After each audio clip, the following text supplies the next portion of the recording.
तो आप लोगों ने अपने माता पिता के मुंह से और अपने भाई बहनों के मुंह से बार बार सुन रखा होगा कि अरे भाई उससे बात मत करियो, वो तो गिरगिट है, वो अपने रंग ही बदल लेता है ना। तो जिस प्रकार से हम लोग रंग बदलने के नाम पर गिरगिट का नाम दे देते हैं, उसी प्रकार से और रंग बदलना, हमेशा रंग बदलना गलत ही नहीं होता। कई बार रंग बदलने से आप लोगों को फ़ायदा होता है। कई बार रंग बदलना आप लोगों को बहुत कुछ सिखा देता है, आपको बहुत कुछ पढ़ा देता है, आपका बहुत ज़्यादा फ़ायदा करा देता है। तो उसी तरह तरीके से एक और रंग बदलने वाली चीज़ के बारे में आज हम लोग जानने वाले हैं।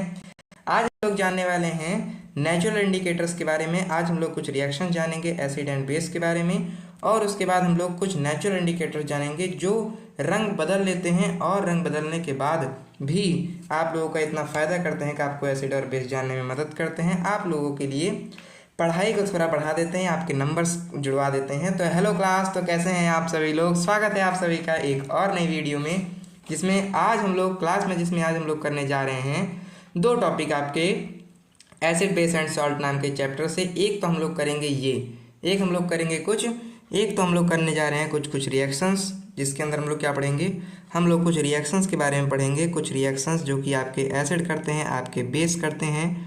और हम लोग जानेंगे साथ ही साथ कुछ ऐसे इंडिकेटर्स के बारे में जो कि क्या करते हैं, जो कि भले ही रंग बदलते हैं, जो कि भले ही अपना रंग बदल लेते हैं, लेकिन रंग बदलने के बाद भी आप लोगों का बहुत ज़्यादा फ़ायदा करते हैं, आप लोगों को बहुत कुछ सिखा देते हैं। ठीक है, तो जल्दी जल्दी से इस चैप्टर को स्टार्ट कर देते हैं। मेरे ख्याल से आज मैं इस इंडिकेटर को पूरी तरीके से नहीं ख़त्म कर पाऊँगा। मेरे ख्याल से मैं आज आपका रिएक्शंस पढ़ने के बाद इंडिकेटर्स में आज हम लोग पीएच स्केल को स्टार्ट कर देंगे, क्योंकि इसमें पीएच के बारे में बहुत ज़्यादा बता रखा है। 2-3 स्लाइड आपकी पीएच के लिए ले रखी है, इसलिए मेरे ख्याल से हम पीएच को पूरी तरीके से नहीं ख़त्म कर पाएंगे। लेकिन हाँ, हम लोग इंडिकेटर्स को आज की क्लास में शुरू कर देंगे।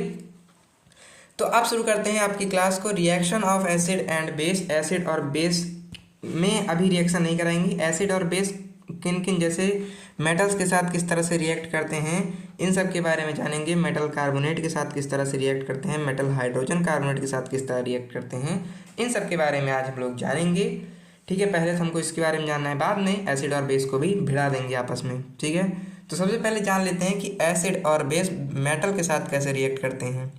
ठीक है, तो कह रहा है एसिड रिएक्ट, इसमें आपके दो पॉइंटर हैं। पहला है आपका एसिड कैसे रिएक्ट करता है और दूसरा है आपका बेस कैसे रिएक्ट करता है। ठीक है, दूसरा है आपका कि एक बेस कैसे रिएक्ट करता है। तो एसिड के लिए कह रहा है कि acid react with metal. Acid आपके मेटल्स के साथ रिएक्ट करते हैं to form salt and release hydrogen gas. यानी अगर आप एसिड को क्या करेंगे, मेटल के साथ रिएक्ट कराएंगे तो सॉल्ट बनेगा और हाइड्रोजन गैस बनेगी मतलब H2 गैस बनेगी। और H2 गैस क्या करती है, H2 गैस आपकी क्या करेगी, इसमें जो H2 गैस मिलेगी ये आपको गैस के फॉर्म में मिलेगी, मतलब आपके हाथ में नहीं आ सकती, ये उड़ जाएगी रिएक्शन के दौरान। तो आपको पता कैसे चलेगा कि भाई रिएक्शन के दौरान H2 गैस उड़ी है, कहीं आपको दुकानदार वाला ठग ना ले, इसीलिए आपको एक टेस्ट कराया जाता है, जिससे आप लोग जान सकते हैं कि क्या हो सकता है, जिससे आप लोग जान सकते हैं कि हाँ, इस रिएक्शन में जो गैस निकल रही है हाइड्रोजन गैस है। और उस टेस्ट का नाम है हाइड्रोजन पॉपअप टेस्ट। मैं केवल पॉपअप टेस्ट लिख देता हूँ, आप लोगों को समझ में आ जाएगा। ठीक है, पॉपअप टेस्ट। ठीक है, पॉपअप टेस्ट। तो हाइड्रोजन पॉपअप टेस्ट उसका पूरा नाम है, आप लोग पॉपअप टेस्ट भी कह सकते हैं, जिसमें नाम से ही आपको पता चलता है कि यहाँ पर क्या हो रहा है। यहाँ पर तो कुछ पॉपअप होने वाला है, यहाँ पर कुछ पक से करके है ना, करके ऐसे क्या होने वाला है, निकलने वाला है। लेकिन क्या चीज़ ऐसी आवाज़ करेगी, तो होता ये है कि जब आप किसी ऐसे टेस्ट ट्यूब में, किसी ऐसे बीकर में जिसमें रिएक्शन हो रहा है, उसके पास आप लोग एक माचिस की तीली को जला कर लेकर जाएंगे, एक मैच स्टिक को जला कर लेकर जाएंगे, तब आप लोगों को देखने को मिलेगा कि जो उसका फायर है, यानी उसमें जो आग लगी हुई है, वो क्या करेगी, वो बुझ जाएगी और बुझते समय एक पॉपअप साउंड देगी, ऐसे आप वाला साउंड देगी। ठीक है, तब आप लोग जान लेंगे क्या हो गया है, तब आप लोग जान लेंगे कि आपका यहाँ पर जो गैस निकल रही है हाइड्रोजन गैस है। दूसरी तरफ अगर हम लोग बेसेस की बात करें, तो बेसेस आपके मेटल्स के साथ रिएक्ट ही नहीं करते, जिससे वो लोग हाइड्रोजन गैस निकाल पाएँ। और reaction do not react with metal to release hydrogen gas. ठीक है, कह रहा है कि पहली बात हमने एसिड के साथ होता है, इसलिए एसिड का यहाँ पर दे दिया गया है। मेटल का बेस के साथ होता ही नहीं है रिएक्शन, इसीलिए बेसिस के साथ नहीं दे रखा है। तो अब भाई एसिड का आपको दे रखा है कि एसिड जब मेटल के साथ रिएक्ट करेंगे तो सॉल्ट बनाएंगे और हाइड्रोजन गैस बनाएंगे। ठीक है, अब दूसरा पॉइंट आता है कि एसिड और बेस का हम लोग अगर रिएक्ट करा दें किसके साथ, मेटल कार्बोनेट के साथ या मेटल हाइड्रोजन कार्बोनेट के साथ। तो हम क्या देखते हैं इसमें ही, पहले तो आपको ये दिखाई दिया गया है कि जो आपके बेस हैं वो रिएक्ट नहीं करते हैं किनके साथ, आपके मेटल हाइड्रोजन कार्बोनेट के साथ या मेटल कार्बोनेट के साथ आपके बेसेस रिएक्ट नहीं करते हैं। तो एसिड जो रिएक्ट करते हैं कार्बन उसके मेटल कार्बोनेट या मेटल हाइड्रोजन कार्बोनेट के साथ, तो क्या करते हैं वो करने के बाद साल्ट बनाएंगे, वाटर बनाएंगे। लेकिन चूँकि कार्बन के साथ एक ऐसे चीज़ के साथ कर रहे हैं जिसमें कार्बन कंटेनिंग है, तो उसमें कार्बन इनको निकालना पड़ेगा, तो कार्बन डाइऑक्साइड की फॉर्म में कार्बन निकलता है और सॉल्ट भी बनता है। यानी यानी अगर आप किसी एसिड को क्या करते हैं, यानी अगर आप किसी एसिड को रिएक्ट कराते हैं, हट जाओ, अगर आप किसी एसिड को कार्बोनेट के साथ रिएक्ट कराते हैं यानी मेटल कार्बोनेट या मेटल हाइड्रोजन कार्बोनेट, तब आपको क्या देखने को मिलता है कि सॉल्ट तो भाई अगर आप एसिड या बेस किसी के साथ रिएक्ट कराते हैं तो सॉल्ट तो बनना ही बनना है, लेकिन साथ ही साथ वाटर भी बनेगा। और चूँकि कार्बन कंटेनिंग आप लोग कंपाउंड के साथ रिएक्ट करा रहे हैं तो कार्बन इनको निकालना पड़ेगा। तो कार्बन यहाँ पर किस फॉर्म में निकलेगा, कार्बन यहाँ पर निकलेगा मेटल कार्बन डाइऑक्साइड की फॉर्म में, और बेस आपके रिएक्ट इनके साथ नहीं करते हैं। नेक्स्ट आपका कॉन्सेप्ट आता है किनका, अब हम लोग क्या करते हैं, अब हम लोग एसिड और बेस दोनों को ही भिड़ा देते हैं। मतलब पहले क्या था, पहले आपके दो भाई मिलकर दुश्मनों से लड़ा करते थे, और अब क्या हो गया, इनके बीच में क्या हो गया, जैसे पिक्चरों में नहीं होता है, अरे कई सारी पिक्चरों में आपने ऐसा देखा होगा कि दो दोस्त बढ़िया दोस्त रहते हैं, लड़ते रहते हैं, और जैसे मान लो दो दोस्त हैं रामू और श्यामू, ये क्या करते हैं, ये पूरे धरती पर राज कर रहे होते हैं, बहुत अच्छाई का काम कर रहे होते हैं। लेकिन जब से रामू और श्यामू के बीच में चमेली आई है, तो जब से रामू और श्यामू के बीच में चमेली आई है, तब से रामू सोचता है कि चमेली मेरी हो जाए और श्यामू सोचता है कि चमेली मेरी हो जाए। लेकिन चूँकि इसी के चक्कर में रामू और श्यामू बाद में लड़ाई हो जाती है, और यही होता है एक बेसिक फिल्म का कॉन्सेप्ट, है ना। तो उसी तरह से एसिड और बेस जो दोनों दोस्त थे, ये दोनों क्या कर रहे थे, ये दोनों अभी साथ में रिएक्ट कर कर, मतलब अभी इनमें से एसिड रिएक्ट कर कर क्या कर रहा था, एसिड आपका दो तरह से रिएक्ट कर रहा था। एक तो आपके मेटल के साथ रिएक्ट कर कर हाइड्रोजन गैस और सॉल्ट बना रहा था, जिसको आप लोग हाइड्रोजन पावर टेस्ट से चेक कर सकते हैं। और उसमें मेटल कार्बोनेट या मेटल हाइड्रोजन कार्बोनेट के साथ रिएक्ट कर कर आपका एसिड क्या बना रहा था भाई, वाटर बना रहा था, सॉल्ट बना रहा था और कार्बन डाइऑक्साइड बना रहा था। तो इनके बीच में जब से चमेली आई है, तब से एसिड और बेस ने एक साथ रिएक्ट कर लिया है, और इन्होंने रिएक्ट कर क्या करा है, इन्होंने रिएक्ट कर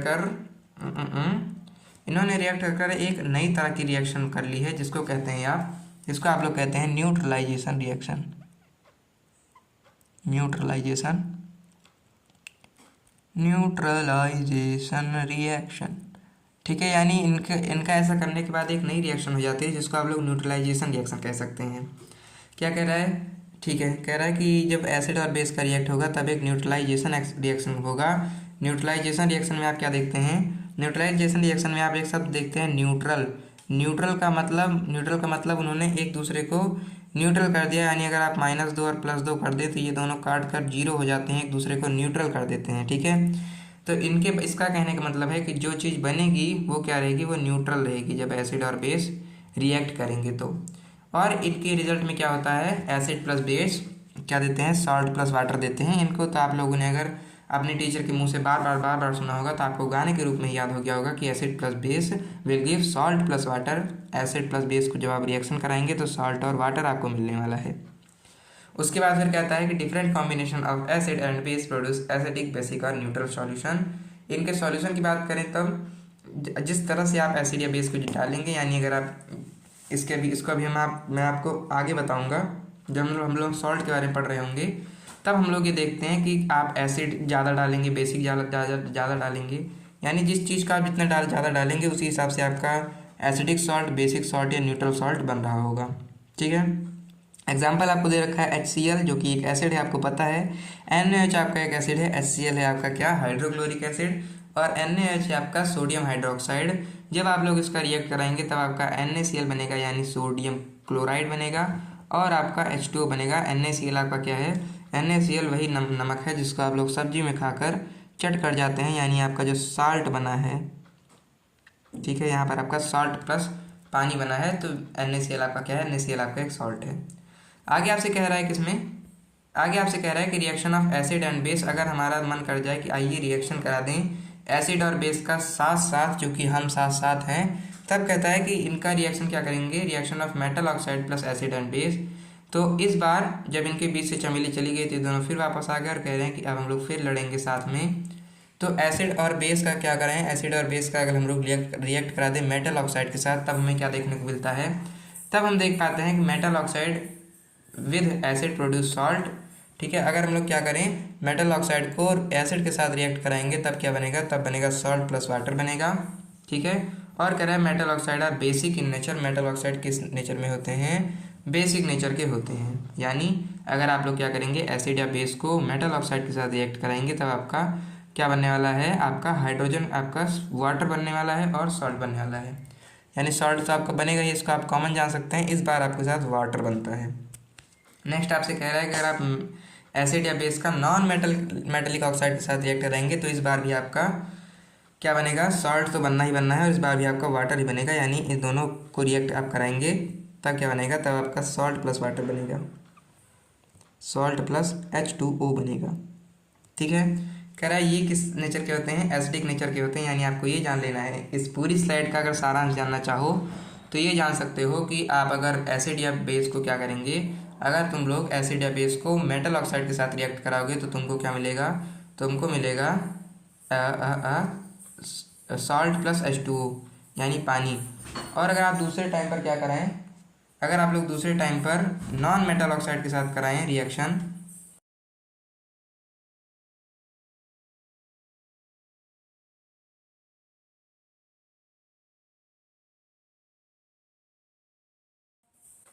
ठीक है, तो आगे हम लोग क्या देखते हैं, हम देखते हैं कि अगर आप लोग इनका रिएक्शन कराएंगे मेटलिक ऑक्साइड के साथ या नॉन मेटलिक ऑक्साइड के साथ, अब आपको सॉल्ट तो मिलना ही मिलना है, साथ ही साथ आपको वाटर भी मिलेगा। तो और ये दोनों मिलेगा, आपको याद करने की ज़रूरत नहीं है। उसके बाद आप लोग याद करना क्या है कि ये बेसिक मीडियम में होता है, ये एसिडिक मीडियम में होता है। यानी आपका जो मेटेलिक ऑक्साइड है ये बेसिक मीडियम में होता है और नॉन मेटेलिक ऑक्साइड आपका एसिडिक मीडियम में होता है। यहाँ पर आपको दिखा भी रखा है कि आप लोग क्या करेंगे, हाँ, अगर आप लोग क्या करेंगे डाइल्यूट HCl में CO डालेंगे, CaCl2 बनता है। तो आपको दिखा रखा है अगर आपके पास डाइल्यूट HCl है और एक CuO है, यानी इसमें देखो क्या हो रहा है इमेज में, इमेज में आप क्या देख सकते हैं, आप देख सकते हैं कि ये क्या है, ये आपका HCl है, एक एसिड, HCl क्या है आपका, एक एसिड है, एसिड, ये आपका एक एसिड है। और इस एसिड के साथ आपने डाल दिया CuO क्या है, ये एक मेटेलिक ऑक्साइड है, मेटेलिक ऑक्साइड। और जब आप इसको डालेंगे तब आपका CuCl2 बनेगा जो कि एक सॉल्ट है, और चूँकि ये वाटर के अंदर बन रहा है तो इसमें सॉल्ट प्लस H2O तो बनना ही बनना है। ठीक है, तब ये आपका एक एग्जाम्पल यहाँ से आप देख सकते हैं, क्या एग्जाम्पल, कि अगर आप लोग क्या करें, अगर आप लोग HCl, अगर आप लोग क्या करें, ये कलर आपको अब दिखेगा कि अगर आप लोग HCl का क्या करें, HCl का CuO के साथ रिएक्ट कराएं जो कि क्या है, जो कि एक मेटल ऑक्साइड है। तो CuO का अगर आप इसके साथ रिएक्ट कराते हैं तब आपको CuCl2 नाम का सॉल्ट मिलेगा और आपको आपका वाटर मिल जाएगा, यानी पानी पानी हो जाएंगे आप। अब ये आपको कह रहा है कि जो आपका इसी में दूसरी तरह का रिएक्शन अगर देखें तो जो आपका COH का होल ट्वाइस होता है और CO2 होता है। ठीक है, इसमें आपको कह रहा है कि अगर आपको जो CaOH का होल ट्वाइस मिलता है तो आप कैसे पता लगाएंगे कि क्या होगा, कि आप कैसे पता लगाएंगे कि CaOH का होल ट्वाइस है। तो इसको पता लगाने के लिए हम क्या करते हैं, हम लोग इसके अंदर कार्बन डाइऑक्साइड गैस डाल देते हैं। अब कार्बन डाइऑक्साइड गैस आपको किसी सिलेंडर से निकाल कर नहीं लानी है, कार्बन डाइऑक्साइड गैस आपके अंदर ही भरी हुई है। यानी अगर आप पाइप के जरिए या किसी डिलीवरी ट्यूब के जरिए, डिलीवरी ट्यूब आप जानते हैं, इस तरह से कुछ ट्यूब सी होती है, तो उस डिलीवरी ट्यूब के जरिए आप क्या करें, यहाँ पर आपका बीकर रहे और इस बीकर पर क्या करें, यहाँ से आप लोग अपना थोबड़ा लगाकर फूंक दे बढ़िया से, तब आप क्या देखेंगे, ये यहाँ से आप क्या करें, ऐसे अपना थोबड़ा सा लगा दें। ठीक है, अरे यहाँ से आप लोग क्या करें, अपना थोड़ा लगा, तब आप क्या देख सकते हैं, तब आप देख सकते हैं कि यहाँ से आप मुँह लगाकर जब फूकेंगे तब क्या होगा, तब यहाँ से जो जाएगा, तब यहाँ से जो गैस जाएगा वो क्या जाएगा, वो कार्बन डाइऑक्साइड गैस जाएगा और ये CaOH का होल ट्वाइस वाले में जाकर CO2 मिल जाएगा, जिससे आपको CaCO3 मिलेगा जो कि आपका मिल्की वाइट कलर का होगा। किस कलर का होगा, मिल्की वाइट कलर का होगा। यानी मतलब इसका मतलब हम ये जान सकते हैं कि अगर मैंने क्या किया, अगर मैंने मेरे पास CaOH का होल ट्वाइस था और इसमें मैंने फूंक दिया, उसमें मैंने हवा छोड़ दी, मुंह से हवा छोड़ दी, तब हम क्या देख सकते हैं, तब हम देख सकते हैं कि अगर वो मिल्की वाइट होता है तब मैं चिल्ला चिल्ला के कहूँगा कि CaCO3 है भाई। ठीक है, ये क्या है, CaCO3 है। और ये आपका क्या है, आपका दूसरी रिएक्शन है किसकी, ये दूसरी रिएक्शन है आपके नॉन मेटेलिक ऑक्साइड की। आगे हम लोग देखते हैं क्या, आगे हम लोग देखते हैं common characteristic of acid and base, उसका इंडिकेटर्स की तरफ चलेंगे।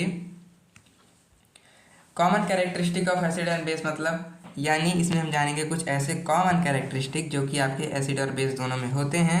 बहुत आसान है क्योंकि एसिड और बेस के साथ तो आपका उठना बैठना है, एसिड और बेस के साथ तो आप लोग जानते ही हैं। और साथ ही साथ आपको बता दूं कि ये आपके NCERT का डेफिनेशन, NCERT का डायग्राम है, ये आपकी NCERT का डायग्राम है। कह रहा है कि both can conduct electricity when dissolve in water. अगर आप लोग क्या करें, आप लोग वाटर में से डिजॉल्व कर दे तो ये दोनों आयंस छोड़ते हैं ना, H+ आयन या OH- आयन तो छोड़ते हैं ना। तो अगर आयन छोड़ रहे हैं तो क्या करेंगे कि इलेक्ट्रिसिटी कंडक्ट करेंगे, तो इनको आप इलेक्ट्रोलिट्स कह सकते हैं। और ये क्या कर सकते हैं, और ये एक दूसरे के साथ रिएक्ट कर कर न्यूट्रलाइजेशन रिएक्शन कर सकते हैं, यानी सॉल्ट प्लस वाटर को बना सकते हैं।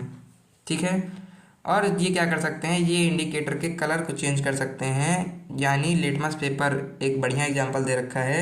यानी अगर आप लिटमस पेपर, नीले लिटमस पेपर को एसिड के पास ले जाएंगे तो वो लाल हो जाएगा, और अगर आप लाल लिटमस पेपर को बेस के पास ले जाएंगे तो वो नीला हो जाएगा।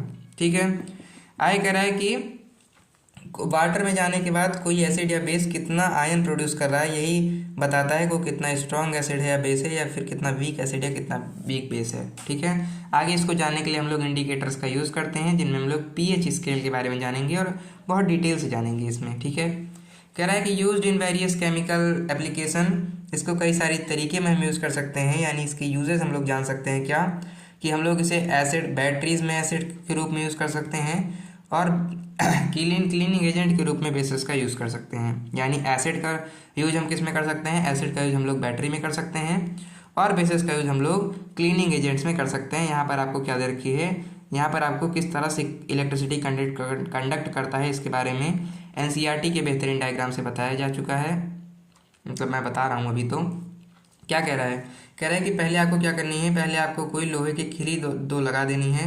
अब इसको लगाएंगे किस में, तो इसलिए एक रबड़ की कॉर्क आपको इसके अंदर डाल देनी है, उसमें आपको इसको धंसा देना है। उसके बाद इसके अंदर आपको क्या डाल देना है, डाइल्यूट HCl सॉल्यूशन डाल देना है, यानी आपको एसिड डाल देना है बेसिकली। उसके बाद आप क्या करेंगे, उसके बाद अगर आप इसे सर्किट जोड़ेंगे और बल्ब लगाएंगे, तब ये देखिए बल्ब क्या जाएगा, बल्ब आपका क्या हो जाएगा, बल्ब आपका जल जाएगा। जल जाएगा मतलब जल के खाक नहीं हो जाएगा, मतलब ग्लो करेगा। ठीक है, बल्ब ग्लो करेगा आपका इस तरह से। आगे आपको क्या देता है, आगे हम लोग आ जाते हैं इंडिकेटर्स में, जो आज का हमारा मेन टॉपिक है। मेन टॉपिक तक पहुंचने में हमने 20 मिनट लगा दिए हैं, लेकिन कोई बात नहीं। टाइप्स ऑफ इंडिकेटर के पास आ जाते हैं, यानी रंग बदलने वाले कितने तरह के हैं, इनके बारे में हम लोग जान लेते हैं। तो 3 तरह के आपके हैं रंग बदलने वाले, तीनों के बारे में बता देता हूँ। एक है आपका नेचुरल इंडिकेटर, एक है आपका सिंथेटिक इंडिकेटर, और एक है आपका ऑल्फैक्टरी इंडिकेटर। तीनों एक से बढ़कर एक है, तीनों एक दूसरे में अजूबे हैं। न्यूट्रल इंडिकेटर क्या है, ऐसे इंडिकेटर जो कि आपको नेचर से मिलते हैं, नटूरे से मिलते हैं, नटूरे यानी आपके नेचर से मिलते हैं, आपको प्रकृति से मिलते हैं, प्राकृतिक सूचक आप लोग कह सकते हैं, प्राकृतिक सूचक। सिंथेटिक इंडिकेटर क्या है, यानी जो कि क्या है, ये ऐसे इंडिकेटर हैं जो आपकी लेबोरेटरी में बनते हैं, जो कि आपके ह्यूमन मेड हैं, लेबोरेटरी में बनते हैं। तीसरी तरफ अगर हम लोग बात करें कि ऑल्फैक्टरी इंडिकेटर, तो ऑल्फैक्टरी इंडिकेटर यही मैंने तुमसे कहा था कि जब हम लोग पढ़ रहे थे कंट्रोल एंड कोऑर्डिनेशन, तो उसमें मैंने आपको बताया था कि ऑल्फैक्टरी रिसेप्टर्स होते हैं। उसी समय मैंने तुमको बताया था कि जब एसिड बेस एंड चैप्टर पढ़ाऊँगा तो ऑल्फैक्टरी इंडिकेटर के पास आऊँगा। तो आ गए हम लोग ऑल्फैक्टरी इंडिकेटर्स के बाद, और वहाँ पर जब मैंने आपको ऑल्फैक्टरी रिसेप्टर के बारे में बताया था, तो ऐसे मैंने बताया था कि ऐसे रिसेप्टर जो कि आपके स्मेल में काम आए, तो यहाँ पर भी ऑल्फैक्टरी इंडिकेटर का मतलब है ऐसे इंडिकेटर जो कि आपके स्मेल से पता लगाएं। ठीक है, तो ये लोग क्या कह रहे हैं, ये कह रहे हैं कि इसमें एग्जाम्पल सबका दे देता हूँ। पहला है आपका लिटमस, ठीक है, क्या दे रखा है, लिटमस दे रखा है, लिटमस पेपर। रेड गैबेज जूस, यानी अगर आप रेड गैबेज मतलब लाल जो गोभी आती है उसके जूस का आप यूज़ कर सकते हैं।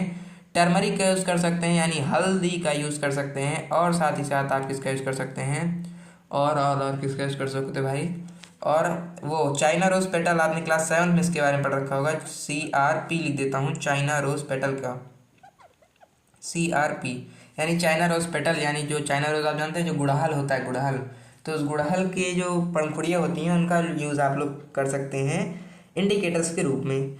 और उसके बाद फिर कहता है कि ये क्या होता है, ये चूँकि एनवायरनमेंट में ईजिली अवेलेबल होते हैं तो ये क्या करते हैं, इसीलिए आप क्या कह सकते हैं, इसीलिए आप कह सकते हैं कि ये नेचुरल इंडिकेटर हैं।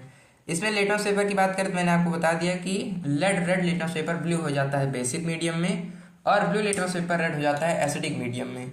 दूसरा आपका है रेड कैबेज लीफ, उसके बारे में आपको बता रखा है कि ये क्या करेंगे, अगर आप क्या करेंगे इनको एसिड में डालेंगे तब ये लाल हो जाएंगे, लालम लाल हो जाएंगे, और अगर आप बेस में डालेंगे तब ये ग्रीन हो जाएंगे। ठीक है।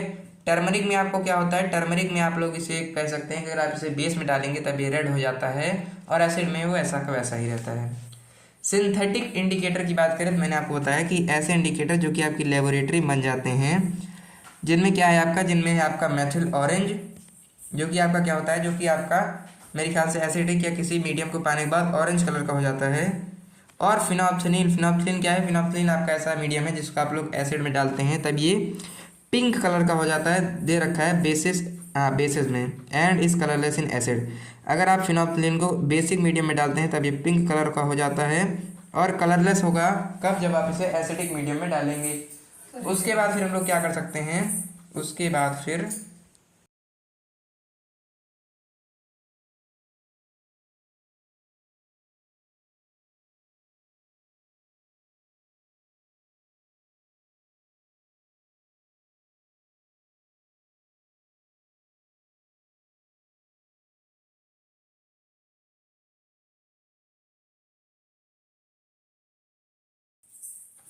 ठीक है, तो हम इसमें क्या देखते हैं, टाइप्स ऑफ इंडिकेटर में मैंने आपको क्या बता दिया, अरे रुक जाओ यार, हाँ, सिंथेटिक इंडिकेटर बता दिया कि लेबोरेटरी में बनता है, और उसके बाद फिर फिनोप्थलीन के बारे में बता दिया कि बेसिस में पिंक हो जाता है। यानी अगर आप इसको ऐसे नहीं मिला नहीं देते लिटमस सॉल्यूशन की तरह, अगर आपके पास कोई बीकर है और उस बीकर में आपने बेसिस को डाल रखा है तो उस बेसिस में आप लोग क्या कर सकते हैं, आप एक ड्रॉपर से ड्रॉप कर कर जब डालेंगे फिनोप्थलीन तो क्या होगा, पहला ड्रॉप डालेंगे तब कुछ नहीं होगा, दूसरा ड्रॉप डालेंगे फिर भी कुछ नहीं होगा, तीसरा डालेंगे फिर भी कुछ नहीं होगा। फिर जब आप लोग धीरे धीरे करके अपने ड्रॉप्स को बढ़ाते जाएंगे तो पाँचवें या छठे ड्रॉप पर आपको हल्का सा एक पीले कलर का दिखेगा, और उसके बाद जैसे जैसे आप ड्रॉप्स को बढ़ाते जाएंगे वो ज़्यादा पिंक होता जाएगा।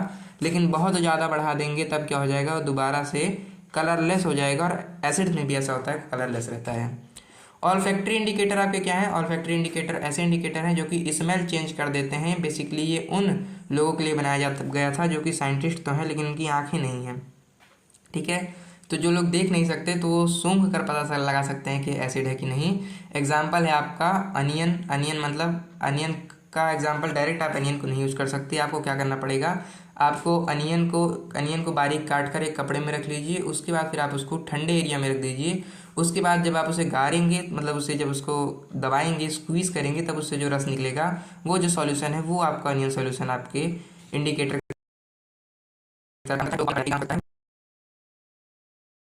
क्लोवाइल जानते हैं, क्लोवाइल इलायची का, क्लोवाइल आपका इलायची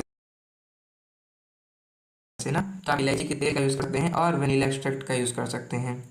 उसके बाद फिर क्या कर सकते हैं, ये अपने ऑर्डर यानी स्मेल को ऑर्डर मैं ऑर्डर स्मेल और ऑर्डर में बेसिकली ये करता है कि ऑर्डर मतलब और स्मेल मतलब होता है गंध, यानी आपको कुछ चीज़ अच्छी से सूंघाई पड़ रही है, गुड स्मेल को आप ऑर्डर कर सकते हैं, या फिर सिंपल किसी भी स्मेल को आप स्मेल कह सकते हैं। तो ये इनको जब आप एसिड या बेस इंग्रेडिएंट में डालते हैं तब ये क्या कर देते हैं, तब ये लोग अपने ऑर्डर को, अपनी स्मेल को चेंज करते रहते हैं, तब ये अपने ऑर्डर को या स्मेल को बताते हैं। तब इस सारे इंडिकेटर्स के बारे में हमको आगे जानना पड़ेगा, तो आगे डिटेल में आज मैंने आपका जैसे कहा था स्टार्ट किया, तो इन सारे के बारे में हम लोग क्लास अच्छे से, क्योंकि आज की क्लास आपकी थोड़ी सी छोटी रहेगी, मैंने बस आपको आज मैंने इंडिकेटर शुरू कर दिया है। अगली क्लास में हम लोग पीएच इसका जानेंगे और सारे इंडिकेटर के बारे में जानेंगे, फिर सॉल्ट को स्टार्ट करेंगे, कुछ कॉमन सॉल्ट के बारे में जानेंगे, और पीओपी को जाने के बाद चैप्टर को खत्म करेंगे। तो आशा करता हूँ आपको आज की क्लास अच्छी लगी होगी, इसलिए मैंने छोटी बनाई जिससे आपको अच्छी लगे। तो आपको नेक्स्ट क्लास ऐसी क्लास में। तब तक के लिए पढ़ते रहिए। मिलता हूँ नेक्स्ट क्लास में। बहुत बहुत बहुत बहुत धन्यवाद।